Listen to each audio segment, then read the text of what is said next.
Sono stati 180 minuti tirati e devo dire che la mia squadra ha fatto due ottime partite, sia l'andata che il ritorno. Oggi addirittura in 10 uomini per tutto il secondo tempo abbiamo fatto una partita importante e siamo pronti per il campionato. I Foscari su un'azione vicino al portiere loro ha preso sicuramente un pestone importante. Il ragazzo adesso sta facendo delle valutazioni mediche e poi sapremo. Era concordato che nel secondo tempo avrebbero fatto minuti sia lui che Abidul Basit, che è arrivato l'altro ieri.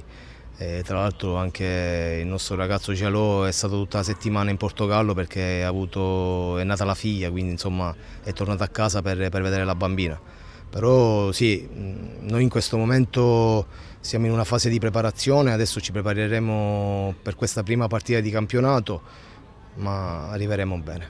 La dobbiamo preparare seriamente perché il Camarat è una squadra che è stata costruita per fare un campionato importante e noi dovremo arrivare lì coscienti che insomma troveremo una partita e una squadra forte.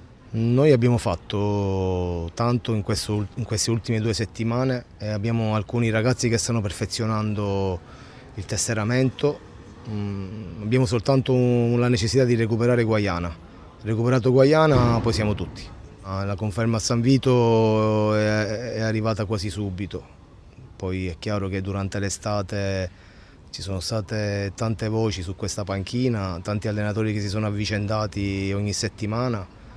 Ma in cuor mio sapevo di aver fatto un lavoro importante salvando la squadra e aspettavo comunque la conferma.